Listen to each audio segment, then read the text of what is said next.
அனைவருக்கும் வணக்கம். இந்த வீடியோவில் நாங்கள் 2024ஆம் ஆண்டு, அதாவது இந்த வருடம் வெளிவந்த ராயல் காலேஜ் பேப்பர் என்ற 5வது எஸ்ஏ கேள்வியின் ஏ பகுதி இந்த விளக்குரையை பார்க்க போகிறோம். இந்த நாட்களில் மாணவர்கள் இறுதி பரீட்சைக்கு தயாராகிக்கிட்டு இருக்கீங்க. ஸோ உங்களுக்கு இந்த மாதிரியான மாடல் கேள்விகள் மிகவும் பயனுடையதாக இருக்கும்னு நினைக்கிறேன். ஸோ ஆகவே நீங்களும் பாஸ் பேப்பரை கம்ப்ளீட் பண்ணிவிட்டு மாடல் பேப்பர் செய்கிறதுக்கு ஆரம்பிங்க. ஸோ இந்த நாட்களில் உங்களுடைய பயிற்சியை உங்களுக்கு வெற்றியை அளிக்கும். ஸோ அந்த வகையில் இந்த வீடியோவில் நாங்கள் ராயல் காலேஜ் பேப்பர் என்ற வினாவை எடுத்திருக்கோம். அதில் 5வது எஸ்ஏ கேள்வியின் ஏ பகுதியில் என்ன சொல்கிறாங்க அப்படி என்றால், நமக்கு தெரியும் இது ஒரு சமநிலை, அதாவது பௌதிக ரசாயனவியல் வினா. கீழே தரப்பட்டுள்ள மீளும் தாக்கமானது முன்முக திசையிலும். நீங்களும் உங்கள் கையில் பேப்பர் இல்லாட்டி நீங்களும் ராயல் காலேஜ் பேப்பர் டவுன்லோட் பண்ணி எடுத்துக்கொள்ள முடியும். அப்படி என்றால் உங்கள்கிட்ட இருக்கும்னு நான் நினைக்கிறேன். ஸோ ஆகவே நாங்கள் கேள்வியை நீங்கள் பார்த்துக்கொள்ள முடியும். இப்போ கீழே தரப்பட்டுள்ள மீளும் தாக்கமானது முன்முக திசையிலும் பின்முக திசையிலும் முதன்மை தாக்கமாக நடைபெறும். அப்போ ஒரு தாக்கம் தரப்பட்டிருக்கு. தாக்கம் ஏ கேஸ் மற்றும் பி கேஸ் தாக்கமடைந்து எங்களுக்கு சி கேஸ் ப்ளஸ் டி கேஸை தரலாம். இந்த தாக்கம் முன்முக திசையிலும் பின்முக திசையிலும் முதன்மை தாக்கமாக நடைபெறுதான். அப்போ இதன் முன்முக தாக்கம் மற்றும் பின்முக தாக்க வித மாறிலிகள் கே ஃபார்வர்ட் மற்றும் கே ரிவர்ஸ் என்று தரப்படுது. இப்போ இதில் 27 பாகை செல்சியஸில் வாயு ஏயின் 0.25 மூல் எடுக்கப்படுது. அதே போல் வாயு பியுவின் 0.125 மூல் எடுக்கப்பட்டு 1 டெசிமீட்டர் கனம் உள்ள ஒரு விரைத்த பாத்திரத்தில் கலக்கப்பட்டு தாக்கம் புரிய விடப்பட்ட போது 10 செகண்டில் டி வாயுவின் 0.05 மூல் உருவாக்கப்பட்டிருந்தது. 10 செகண்டில் 0.05 மூல் உருவாக்கப்பட்டிருக்கிறது என்று தரப்படுது. இதில் முதலாவது கேள்வி கேட்குறாங்க, முதல் 10 செகண்டில் ஏயின் நுகர்வு வீதத்தையும் முத்தாக்க விதத்தையும் கணிக்க. இப்போ நுகர்வு வீதம்னு கேட்டிருக்கிறதுனால எங்களுக்கு சொல்ல முடியும். இதில் ஆரம்பத்தில் 0.25 மூலில் ஆரம்பிக்கப்பட்ட ஏ அண்ட் 0.125 மூலில் ஆரம்பிக்கப்பட்ட பி ரெண்டும் தாக்கமடைந்து எங்களுக்கு இது முதன்மை தாக்கங்கள் தரப்பட்டிருக்கு. முன்முகத்துக்கும் சரி பின்முகத்துக்கும் சரி முதன்மை தாக்கம். அப்போ இங்கேயும் பி சமானம் ஒன்றுக்கு ஒன்று. ஆகவே இந்த தாக்க வரிசைகள் ஒன்றுக்கு ஒன்றா இருந்திருக்கணும். ஸோ இப்போ பி சமானத்தின் அடிப்படையில் ஒன்றுக்கு ஒன்றுங்கிற வீதத்தில் தாக்கம் நடந்து சிடியை விளைவாக்குது. இங்கே உருவாக்கிய டி ஆனது 0.05 மூல். அப்போ இதன் ஒரு மூல் உருவாகிறதுக்கு இதன் ஒரு மூல் அளிக்கப்படும். அப்படி என்றால் இங்கே 0.05 மூல் உருவாகிறதுக்கு இங்கே அளிக்கப்பட்ட மூல் 0.05 மூல் அளிக்கப்பட்டிருக்கணும். அதே போல் இதுலையும் 0.05 மூல் அளிக்கப்பட்டிருக்கணும். காரணம் ஒன்றுக்கு ஒன்றுங்கிற வீதத்தை தாக்கம் நடக்கணும். ரைட். ஸோ அப்படி என்றால் இங்கே முதலாக கேட்குறாங்க கேள்வி, 10 செகண்டில் ஏயின் நுகர்வு வீதம் அல்லது அழியும் வீதம், ஏயின் மூல் மாற்று வீதம் எதை வேணாலும் கேட்க முடியும். ஸோ அப்போ இந்த இடத்துல கேட்ட கேள்வி நுகர்வு வீதம். இப்போ ஏயின் நுகர்வு வீதத்தை கண்டுபிடிக்க முடியும். ஸோ அப்போ ஏயின் நுகர்வு வீதம் எதுக்கு சமனாக இருக்கும் அப்படி என்றால் ஏயின் செறிவுல இங்கே மூலளவில் ஏற்பட்ட மாற்றத்தின் கீழ் நேரம் அப்படின்னு சொல்ல முடியும். அப்போ ஏயின் மூலளவில் ஏற்பட்ட மாற்றம். ஸோ ஏயின் மூலளவில் ஏற்பட்ட மாற்றம் பார்த்தீங்கன்னா 10 செகண்டில் இவ்வளவு மூல் அழிந்திருக்கு. ரைட். ஸோ அப்போ இறுதியாக இப்போ 0.2 மூல் மிஞ்சும். ஸோ அப்போ இவ்வளவு மூல் அழிந்து இவ்வளவு மூல் டியை உருவாக்கியிருக்கு. அப்போ மூலில் ஏற்பட்ட மாற்றம் பார்த்தீங்கன்னா 0.05 மூல் மாறி இருக்குது. அதன் கீழ் அப்போ இங்கே நுகர்வு வீதம்னு சொல்லும்போது இங்கே மைனஸ் குறையத்தான் போகுது. அப்போ மைனஸ் வரும் இங்கே அதன் வகையிட்டு குணகம். அப்போ இது எத்தனை செகண்டில்? 10 செகண்ட். ஸோ அது எங்களுக்கு 10 செகண்டால் இதை பிரிக்கும் போது 0.005 மூல் செகண்ட் மைனஸ். அதாவது ஒவ்வொரு செகண்டும் 0.005 மூல்கள் வீதம் நுகரப்பட்டிருக்குது. இப்போ இதை வைத்துக்கொண்டு எங்களுக்கு என்ன செய்ய வேண்டியிருக்கும் அப்படி என்றால் முத்தாக்க வீதத்தை கண்டுபிடிக்கணும். முத்தாக்க வீதம் எதுக்கு சமனாக இருக்கும்? ஸோ இங்கே ஏ சார்பாக சராசரி தாக்க வீதத்தை எங்களுக்கு கண்டுபிடிக்க முடியும். ஸோ ஏ சார்பான சராசரி தாக்க வீதமானது அதண்ட பி சமானம் 1/1 சொல்ல முடியும். ஸோ வகையீட்டு குணகம் 1 இங்கே அழிதல் சார்பாக இருக்கிறதுனால அப்போ நாங்கள் இதை மைனஸை கன்சிடர் பண்ணாமல் விட முடியும். கல்குலேஷனில் பிரதியிடலாம். பட் கணிப்புகளின் போது, அதாவது சமன்பாட்டில் பிரதிட்டு கணிப்புகளின் போது கவனிக்காமல் விடலாம். ஏன்னா இங்கே அழிதலின் வீதம், இப்போ இங்கே ஏயின் நுகர்வு வீதம், அப்போ ஏயின் நுகர்வு வீதம். ஆனால் இங்கே பாவிக்கும் போது ஏயின் செறிவுல ஏற்பட்ட மாற்றமாக தான் நாங்கள் பார்க்க வேண்டியிருக்கும். ஸோ ஆனால் இந்த இடத்துல நாங்கள் கண்டுபிடிச்சோம் நுகர்வு வீதத்தை மூல். ஸோ அப்போ இதை நான் செறிவுக்கு மாற்றிக்கொள்கிறேன். அப்போ ஒன்றும் பிரச்சனை இல்லை. இதை நீங்கள் கனவளவால் பிரித்து விடுங்க. ஸோ அப்போ இங்கே தாக்கம் நடக்கிறது 1 டெசிமீட்டர் கணம் கனவளவு. இது முதலாவதுக்கான பதில் எழுதிட்டு இதுக்கு போகிறதுக்காக அந்த வேலையை செய்கிறேன். ஸோ இங்கே பிரிக்கும்போது உங்களுக்கு தெரியும் 0.005 மூல் டெசிமீட்டர் கணம் per செகண்ட். அதாவது ஒவ்வொரு செகண்டும் 0.005 மூல் டெசிமீட்டர் மைனஸ் செறிவு அளிக்கப்பட்டிருக்கு. அப்போ செறிவு சார்பாகவும் சொல்ல முடியும். முதல்ல சொன்னது மாதிரி மூல் சார்பாக மட்டும் எங்களுக்கு விடையை கொடுத்துருக்கவும் முடியும். ஸோ இது மூல் சார்பாக. இப்போ நான் இங்கே செறிவு சார்பாக கண்டுபிடிச்சேன். இப்போ இந்த இடத்துல நாங்கள் பிரதியிடணும் செறிவு சார்பாக. இந்த இடத்துல செறிவு மாற்று வீதம் தான் நான் எடுக்க வேண்டியிருக்கும். இங்கே செறிவு மாற்று வீதம் எடுத்தீங்க என்றால் இதன் பெருமானம் 1. இதை நான் இங்கே பிரதியிட முடியும். ஸோ பிரதியிட்டீங்க என்றால் 0.005 மூல் டெசிமீட்டர் -3 செகண்ட் -1. ஸோ அப்போ இங்கே ஏ அழிதலின் வீதம் 1/1 இதில் பீசமானதால் பிரிச்சிருக்கணும். ரைட். அவர் பிரிக்கும் போது உங்களுக்கு ஏ சார்பான தாக்க வீதத்தை கண்டுபிடிக்க முடியும். ஒட்டுமொத்த தாக்கம் நடக்கிற ஏ சார்பான தாக்க வீதத்தை கண்டுபிடிக்க முடியும். அப்போ உங்க கேட்ட கேள்வி முதல்ல ஏ இன் நுகர்வு வீதம், இரண்டாவதாக ஏ சார்பான தாக்க வீதம், முத்தாக்க வீதம். முத்தாக்க வீதத்தை நாங்கள் ஏ சார்பான தாக்க வீதமாக கண்டுபிடிக்க முடியும். இந்த சமன்பாடுகள் உங்களுக்கு தெரிஞ்சிருக்கும். ரைட். அடுத்த கேள்வி கேட்குறாங்க, முதல் 10 செகண்டில் தாக்க வீதமானது ஆரம்ப தாக்க வீதத்துக்கு சமனெனில். கவனமாக பாருங்க, இந்த இடத்துல தெளிவாக விளங்கிக் கொள்ளணும் விஷயத்தை. இந்த இடத்துல ஒரு கிராஃப் ஒன்று போடுவீங்க என்றால் தாக்க வீதத்திற்கும்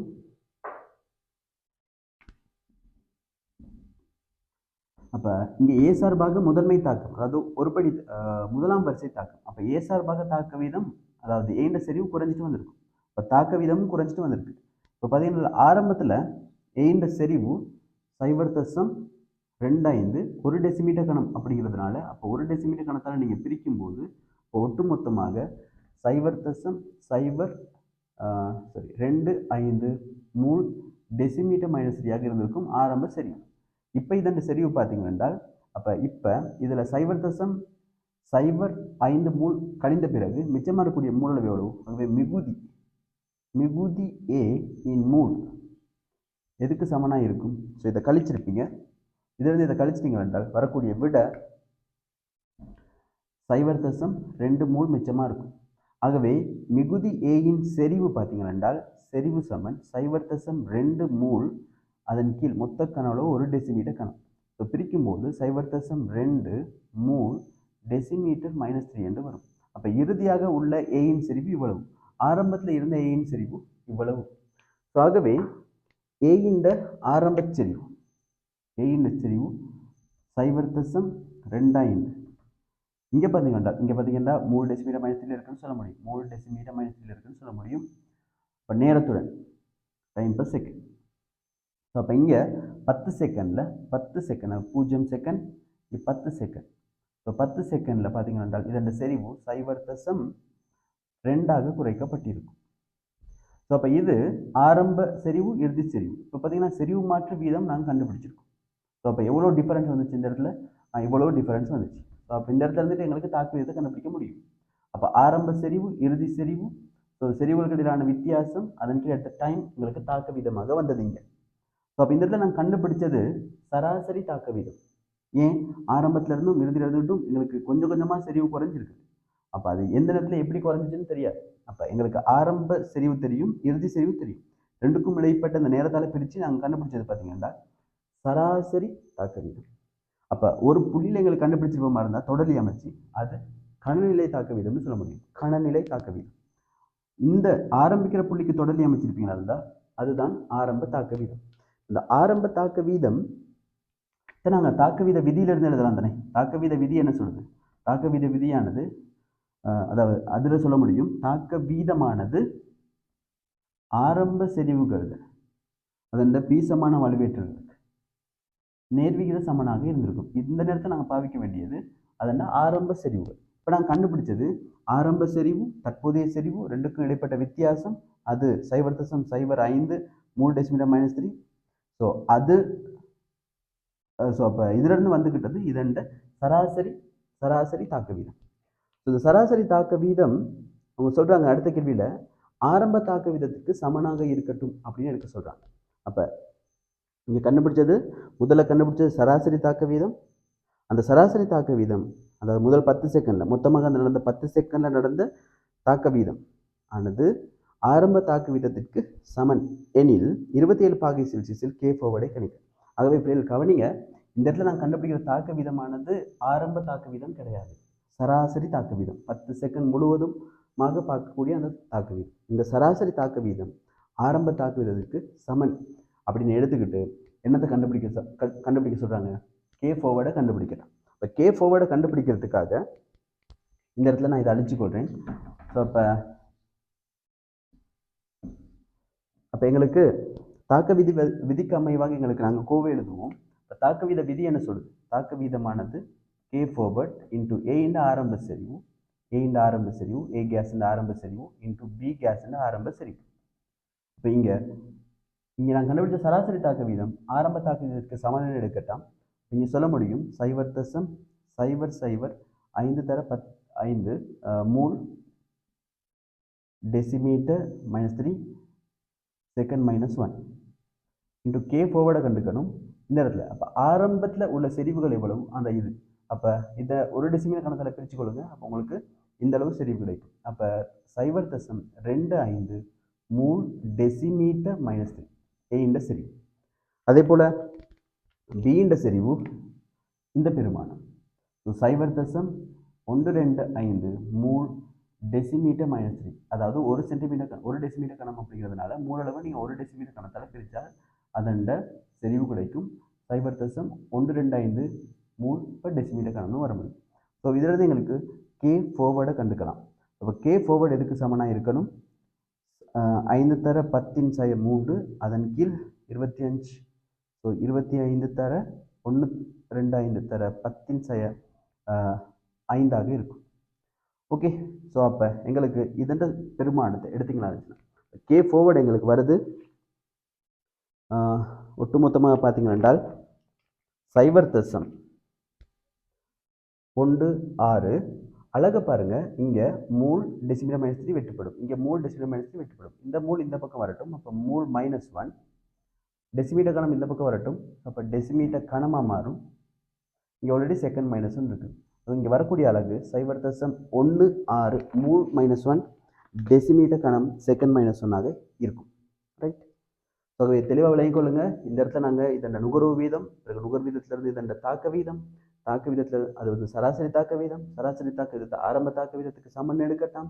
சமன் எடுத்துக்கலாம் எங்களுக்கு ஆரம்ப செறிவுகளை அப்ளை பண்ணி அதன் கே ஃபார்வர்டை கண்டுக்க முடியும். ரைட். இப்போ அடுத்த கேள்வி கேட்குறாங்க. இப்போ நான் அதை அழிச்சுக்கொள்கிறேன்.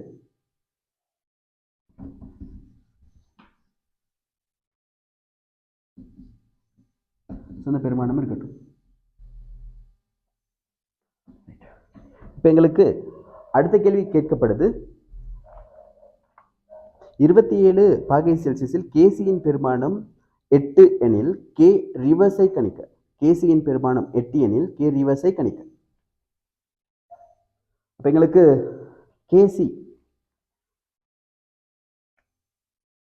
கேசி சமன் கே ஃபார்வர்டின் கீழ் கே ரிவர்ஸ், இது நமக்கு தெரியும். அப்போ இங்கே கேசியின் பெருமானம் 8ஆம். இப்போ கே ஃபார்வர்ட் நம்ம கண்டுபிடிச்சிட்டோம். இது எவ்வளவு 0.16 மூல் -1 டெசிமீட்டர் கணம் செகண்ட் -1. கே ரிவர்ஸை கண்டுபிடிக்கணும். ஆகவே நான் இதை இந்த இடத்துல அழிச்சு விடுறேன். அப்போ கே ரிவர்ஸ் எங்களுக்கு வரும். கே ரிவர்ஸ் சமன் இதண்ட பிரிச்ச பெருமானமாக இருக்கும். அப்போ 0.16 மூல் -1 டெசிமீட்டர் கணம் செகண்ட் -1 இன் கீழ் 8. அப்போ 0.02 மூல் டெசிமீட்டர் கணம் செகண்ட் -1ஆக இருக்கும் கே ரிவர்ஸ். ஓகே. ஸோ அடுத்த கேள்வி கேட்கப்படுது 27 பாகை செல்சியஸில் 1 டெசிமீட்டர் கணம் விரைத்த கொள்கலத்தில் ஏ இந்த 2 மூலும் பி இந்த 2 மூலும் சிடி ஆகியவற்றின் தலா ஒவ்வொரு மூல் வீதமும் எடுக்கப்பட்டு சமநிலை அடைய விடப்பட்டது. அப்போ மீண்டும் வேற ஒரு தாக்கம் அகெயின் அதண்ட 1 டெசிமீட்டர் கணம் கனவளவு. அப்போ 1 டெசிமீட்டர் கணம் கனவளவு உள்ள ஒரு குடுவையில் ஏண்டையும் பிண்டையும் 1 சென்டிமீட்டர் கணம் ரெண்டு மூல் எடுக்கிறாங்க. ஸோ இந்த ஏண்டையும் பிண்டையும் 2 மூல் எடுக்கப்படுது. ஸோ ஏண்ட 2 மூல், இதுலேயும் 2 மூல், இதில் ஒரு மூல் வீதம் எடுக்கப்பட்டு சமநிலை விடப்பட்டது. சமநிலை ஏனதும் சீனதும் மூல் எண்ணிக்கை கணிப்பு. அப்போ ஏனதும் சீனதும் மூல் எண்ணிக்கை கணிக்கட்டும். எங்களுக்கு தெரியும் சமநிலையில் இதிலிருந்து ஒரு குறிப்பிட்ட அளவு பிரிந்து செல்றதை நான் எடுக்கிறேன், எக்ஸ் அளவு பிரிந்து செல்லுதுன்னு சொல்கிறேன். அதே போல் இதிலிருந்தும் எக்ஸ் அளவு பிரிந்து செல்லும், காரணம் பி சமானம் 1:1. அதே போல் இங்கே எக்ஸ் அளவு பிரிந்து சென்றால் இங்கே எக்ஸ் அளவு உருவாகும், காரணம் பி சமானம் 1:1. இங்கேயும் எக்ஸ் அளவு உருவாகும். ஆகவே இந்த சமநிலையில் அப்போ இது ஆரம்பத்தில் இருந்தது க்ரீன் கலரில் இருக்குது, இப்போ சமநிலையில் பிரிந்து சென்றது ரெட் கலரில் இருக்குது. இப்போ க்ரீன் அண்ட் ரெட்டில் இருக்கிறது சமநிலையில் இருக்கக்கூடிய மூலளவுகள். ஸோ மூலளவுகளை 1 டெசிமீட்டர் கணக்கில் பிரிச்சுக்கிட்டால் அது செறிவுகளாகவும் மாறிக்கொள்ளும். அப்போ நான் இந்த செறிவுகளாக பார்க்குறேன், ரைட். அப்போ இந்த செறிவுகளுக்கு நாங்கள் கே, அதாவது சமநிலை மாறிலி, செறிவு சார்பான சமநிலை மாறிலி அப்ளை பண்ணுவோம். அப்போ எங்களுக்கு C case into D case, அதன் கீழ் ஏ கேஸ் மற்றும் டி கேஸ்னு சொல்ல முடியும். அப்போ எங்களுக்கு இதண்ட பெருக்கம், அதாவது இங்கே 1 + x, இங்கேயும் 1 + x சொல்ல முடியும். 1 + x முழுவதுண்ட வர்க்கம், அதன் கீழ் இது 2 - x முழுவதுண்ட வர்க்கம். இது கேசி 8க்கு சமனாக இருக்கும். முதலாவது கேள்வியில் கேசி தரப்பட்டிருக்கு 8ன்னு சொல்லிட்டு. ஸோ அப்போ எங்களுக்கு இதை நீங்கள் சுருக்கிக் கொள்வீங்களா இருந்தால் √8 = 1 + x அதன் கீழ் 2 - x. ஸோ அப்போ இதில் இருந்துக்கிட்டு எங்களுக்கு எக்ஸை கண்டுபிடிக்க முடியும். ஸோ எக்ஸை கண்டுபிடிப்பீங்களா இருந்துச்சுன்னா உங்களுக்கு எக்ஸுக்கு வரக்கூடிய விட 1.21 இருக்குது. ரைட். அப்போ இங்கே எக்ஸுன்ற மூலளவாகவும் நாங்கள் அதை பார்க்க முடியும். ஸோ அப்போ எக்ஸுன்ற பெருமானம் இங்கே எவ்வளோ 1.21 மூல், அதாவது 1 டெசிமீட்டர் கணக்கில் பிரிச்சிங்கன்னா அந்த அளவு சரி, ரெண்டையும் நாங்கள் பார்த்துக்கொள்ள முடியும். ஓகே. ஸோ அப்போ நான் இங்கே மூல்னு சொல்லிக்கிறேன். ஸோ அப்போ எக்ஸுன்ற பெருமானம் எங்களுக்கு கிடைக்குது. ஆகவே சமநிலையில் ஒவ்வொன்றையும் மூலளவுகள் கேட்டிருக்காங்க. அப்போ யார் மூலளவுகள் கேட்டிருக்கு? ஏனதும் சீனதும். இப்போ ஏனதும் சீனதும் சொல்லும்போது ஏண்ட மூலளவுக்கு வரும்போது 2 - 1.21 மூல்களாக இருக்கும். ஸோ கழிச்சிங்கன்னா உங்களுக்கு வரக்கூடிய விட உங்களுக்கு வரலாம் 0.79 மூல்களாக இருக்கும். அதே போல் இங்கே சீனது மூல்கள்னு சொன்னீங்கன்னா 1 + இந்த விட 1.21 மூல்கள். ஸோ அப்போ சமநிலையில் இதண்ட மூலளவு 2.21 மூல்களாக இருக்கும். அப்போ இது சீனது மூல்கள், இது ஏயினது மூல்கள். அகெயின் ஒரு டெசிமீட்டர் கணத்தால் பிரிச்சிங்கன்னா இதோட செறிவும் எங்களுக்கு கிடைக்கும். 1 டெசிமீட்டர் கணத்தால் பிரிப்பீங்களா இருந்துச்சுன்னா எங்களுக்கு இதோட செறிவும் கிடைக்கும். Okay, right. அடுத்த கேள்வி கேட்குறாங்க. அடுத்த கேள்வி கேட்கப்படுது, சமநிலை 4இல் சமநிலை அமுக்கத்தை கணிக்க. அப்போ சமநிலையின் அமுக்கம், அப்போ சமநிலையின் மொத்த அமுக்கம் தான் எங்களுக்கான கேள்வி.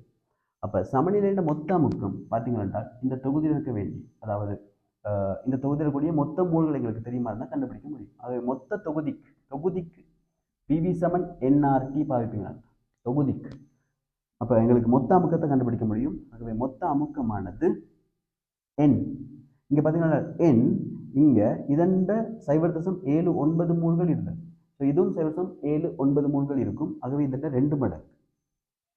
ஓகே, அந்த விட உங்களுக்கு வரணும் 1.58 மூல்கள் இருக்கும் தாக்கிகள் A + B. ரைட். அதே போல் விளைவுகள் எடுப்பீங்க என்றால் விளைவுகளில் பார்த்தீங்கன்னா உங்களுக்கு 2.21 இருக்கும், அது சீண்ட மூலளவு. அதே போல் டீண்ட மூலளவு எங்களுக்கு இருக்கும் 2.21. ஆகவே அதை 2ஆல் பிரிக்கொள்வீங்களா இருந்தால் வரும் 4.42 மூல்களாக இருந்திருக்கும். ஸோ அப்போ இது எங்களுக்கு விளைவுகளோட மொத்த மூல், இது தாக்கிகளோட மொத்த மூல். சரி. அப்போ எங்களுக்கு இந்த தொகுதியில் மொத்த மூல்னு சொல்லும்போது இது 2 கூட்டுத்தொகை. ஸோ இது 2 கூட்டுத்தொகை எடுக்கும்போது உங்களுக்கு நான் நினைக்கிறேன் 6 மூல்கள் என்று வரும். ஸோ அப்போ இந்த இடத்துல மொத்த mole 6 mole into 8.314 joule mole -1 kelvin -1 into T 27 பாகை செல்சியஸில். ஸோ அப்போ 27 பாகை செல்சியஸ்னு சொல்லும்போது 300 கெல்வின். அதன் கீழ் மொத்த கனவுல 1 டெசிமீட்டர் கணம். ஆகவே 1 தர 10⁻3 மீட்டர் கணம். ஸோ அப்போ இதை எங்களுக்கு சொல்லிக்கொண்டீங்கன்னா இந்த கடைசியில் தொகுதியின் மொத்த அமுக்கம் எங்களுக்கு கிடைக்கும். ஸோ மொத்த அமுக்கம் எங்களுக்கு வரும் 149.625 தர 15 பஸ்கல். பஸ்கலாக இருக்கும். ஸோ அகெயின் ஆரம்பத்தில் 2 மூல் எடுக்கப்படுது, இதில் 2 மூல் எடுக்கப்படுது. உங்களுக்கு பிரிந்து சமநிலை அடையும். ஸோ பிரிக்க அடைகிற மூல அளவு எக்ஸ்னு எடுக்கிறேன். ஸோ அப்போ எங்களுக்கு சமநிலைக்கான கோவை எழுத முடியும். கோவையில் இருந்துட்டு எக்ஸை கண்டுபிடிக்க முடியும். எக்ஸை கண்டுபிடிச்ச ஒவ்வொன்றையும் தனித்தனியான மூல்களை கண்டுபிடிக்க முடியும்.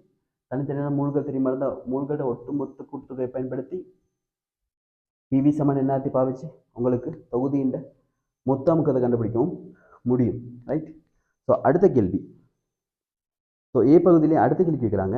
மேற்படி நாளின்படி ஏயும் சியும் தொடக்கத்திலிருந்து சமநிலை அடையும் வரை அவற்றின் செறிவானது நேரத்துடன் மாறும் விதத்தை வரைபொன்றின் மூலமாக விளக்குக. ஸோ எங்களுக்கு ஏனதும் சீனதும் செறிவுகள் மாறும் விதத்தை வரைபொன்றின் மூலம் விளக்கட்டும். ஸோ அப்போ அதன்படி பார்த்தீங்கன்னா இங்கே எங்களுக்கு ஏனதும் சீனதும் செறிவுகள் எங்களுக்கு தேவை. ரைட். ஸோ அப்போ இங்கே ஏ உருவாக்கப்பட்டிருக்கக்கூடிய மூலளவு 0.79 மூல். அப்போ இறுதியாக தந்த செறிவு மொத்த கனவளவு 1 டெசிமீட்டர் கணம். ஸோ பிரிப்பீங்கள் என்றால் எங்களுக்கு கிடைக்கும் 0.79 மூல் டெசிமீட்டர் -3. ஆரம்ப செறிவு 2ல் இருந்திருக்கும். என்னால் 2 மூல் தான் எடுக்கப்பட்டுச்சு. அப்போ ஆரம்ப செறிவு 2 மூல் டெசிமீட்டர் -3. அதில் இருந்துக்கிட்டு உங்களுக்கு 0.79 மூல் டெசிமீட்டர் -3க்கு அதோட செறிவு குறைஞ்சிருக்கும்.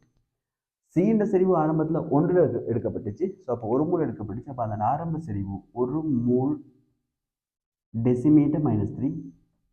அது இப்போ இதில் பிரிந்து எக்ஸ் வந்து சேர்ந்துருக்கனால இதன் செறிவு மூலளவு கூடுது. அப்போ பார்த்தீங்கன்னா 2.21 மூலுக்கு அதன் மூலளவு கூடுது. ஆகவே இதில் மொத்த கனவளவு இருக்கும்போது மூல் 1 டெசிமீட்டர் கணம். ஸோ பிரிக்க உங்களுக்கு கிடைக்கும் மூல் டெசிமீட்டர் -3 அப்படின்னு சொல்லிட்டு. ஸோ அப்போ இங்கே சி 1 மூல் டெசிமீட்டர் -3லிருந்து அதில் செறிவு 2.21 மூல் டெசிமீட்டர் -3ஆக அதில் செறிவு அதிகரிக்கும். காரணம் 1.21 மூல் ஏலிருந்து பிரிக்க அடைந்து வந்து ஏபியிலிருந்து பிரிக்க அடைந்து வந்து சியை விளைவாக்கி இருக்கிறதன் காரணமாக. இப்போ எங்களுக்கு இதுக்கு செறிவுக்கான கிராஃப் போடுங்க. செறிவு மாற்றத்துக்கான கிராஃப் கேட்டிருக்காங்க. அப்போ இங்கே நாங்கள் செறிவு என்ன அலகில் எடுக்க போகிறோம் நாங்கள் சொல்லிக்கலாம். மூல் டெசிமீட்டர் -3ல் எடுக்கிறோம்னு சொல்லுவோம். நேரத்துடன் மாறும் விதம். அப்போ நேரத்துடன் ஒரு குறிப்பிட்ட நேரத்தில் பார்த்தீங்கன்னா சமநிலை அடைந்திருக்கும். அந்த சமநிலை அடைவதற்கான நேரத்தை நான் எப்படி சொல்லிக்கிறேன். ஸோ ஏயின் ஆரம்ப செறிவு 2. ஸோ அப்போ நான் சொல்கிறேன் இதை 0.5 1 1.5 2 அப்படின்னு சொல்லிங்கன்னா ஏயின் ஆரம்ப செறிவு 2ல் இருந்துக்கிட்டு இப்போ இதன் செறிவு 0.79. அப்போ இங்கே பார்த்தீங்கன்னா இந்த அளவில் உருவாக்க முடியும். ஸோ எங்களுக்கு 2லிருந்து 0.79க்கு குறைவடையும். இந்த பாயிண்ட் எங்களுக்கு வர முடியும் 0.79. அதுக்கு பிறகு ஏயின் செறிவு மாறாமல் இருக்கும். இது ஏயின் செறிவு மாற்றம். அதே போல் சீண்ட செறிவு ஆரம்பத்தில் 1ல் இருந்துக்கிட்டு அதோட செறிவு இப்போ பார்த்தீங்கன்னா 2.21. அப்போ இன்னும் கூடி இருக்குது. அப்போ எங்களுக்கு இங்கே வர முடியும் 2.21. இங்கே 2.21ன்னு சொல்கிறேன். அப்போ இங்கே 1ல் இருந்துக்கிட்டு 2.21க்கு இன்க்ரீஸ் ஆகிருக்கும். அப்போ இது சியின் செறிவு மாற்றமாக இருக்கும். ஸோ இது சி. அப்போ இதுக்கு பிறகு பார்த்தீங்கன்னா சமநிலையில் செறிவுகள் மாறாமல் இருந்திருக்கணும். ஸோ அப்போ இது ஏயின் செறிவு மாற்றம், இது சியின் செறிவு மாற்றமாக இருந்திருக்கும். அடுத்த கேள்வி கேட்கப்படுது. திண்ம ஊக்கி ஒன்றை சேர்த்து மேற்படி சமநிலையை மேற்கொண்டால் எதிர்பார்க்கப்படும் ஏனதும் சீனதும் செறிவு மாறலை மேற்படி வரைவில் குறித்து காட்டு. அப்போ எங்களுக்கு ஊக்கிகளை பயன்படுத்தும் போது சமநிலையில் தாக்கிகளுடையோ விளைவுகளுடையோ செறிவுகள் எந்த ஒரு மாற்றம் வரப்போகிறது கிடையாது. த சேம் டைம் அது முன்முக தாக்கு விதத்தையும் பின்முக தாக்கு விதத்தையும் வேகப்படுத்தும். ஸோ அதன் காரணமாக சமநிலை எய்துவதற்கான நேரம் குறைவடையும். சமநிலை எய்துவதற்கான நேரம் குறைவடையுமே ஒழிய சமநிலையின் செறிவுகளில் மாற்றம் வரப்போறதில்லை ஒரு ஊக்கியை சேர்ப்பதன் காரணமாக. ஸோ எங்களுக்கு இதண்ட இந்த சமநிலை எய்துவதற்கான நேரம் இது பார்த்தீங்கன்னா ஊக்கி அற்ற போது, இப்போ ஊக்கி உள்ள போது இந்த சமநிலை எய்துவதற்கான நேரம் குறைஞ்சிருக்கும். அப்போ இதே சமநிலை எங்களுக்கு குறுகிய நேரத்தில் கிடைக்கும். ரைட், இப்போ இதுக்கு பார்த்தீங்கன்னா இதே சமநிலை எங்களுக்கு குறுகிய நேரத்தில் கிடைக்கும். அப்போ இது ஊக்கி உள்ள போது, இது ஊக்கி அற்ற போது. அந்த சமநிலை ஏற்படுவதற்கான நேரத்தை குறித்து காட்டியிருந்தோம் என்றால் சரி. அப்போ இதை நாங்கள் சரியாக ப்ளூ கலரில் மென்ஷன் பண்ணியிருக்கோம். இது ஊக்கி உள்ள போது சமநிலை ஏற்றுவதற்கான நேரம் குறையும், செறிவுகளில் எந்த ஒரு மாற்றமும் வராது. Okay, right. ஸோ அப்போ இதோட இந்த ஏ பகுதியின் வினா முடிவடை. ஆகவே இந்த மாதிரியான வினாக்களை வாசித்து விளங்கி கொண்டு வினாக்களுக்கு திருத்தமாக A to Z பதில் எழுதுவதன் மூலமாக நாங்கள் எங்களோட எக்ஸாம் பேப்பர் அப்ரோச் பண்ணுற பர்சன்டேஜை கூட்டிக் கொள்ள முடியும். அதாவது எங்களுடைய ஆன்சர் மெத்தடை ஸ்கீமுக்கு செட் பண்ண முடியும். ஆகவே இந்த மாதிரியான வினாக்களை மேலும் செய்து பாருங்கள். வரக்கூடிய வீடியோஸில் நான் முடிந்தளை தண்ட பி பகுதியும் நான் செய்து விட்டுறதுக்கு ட்ரை பண்ணுறேன். பார்ப்போம். இன்னொரு வீடியோவில் எக்ஸாமுக்கு போகிறதுக்கு முதல்ல இன்னொரு மாடல் கேள்வியோட சந்திப்போம். தேங்க்யூ. வீடியோ பிடிச்சிருந்தால் லைக் பண்ணுங்கள், ஷேர் பண்ணுங்கள். எதுவும் கமெண்ட்ஸ் இருக்குமா இருந்துச்சுன்னா நீங்கள் கமெண்ட் பாக்ஸில் லீவ் பண்ணுங்கள். சப்ஸ்கிரைப் பண்ணிக்கொள்ளுங்கள். தேங்க்யூ.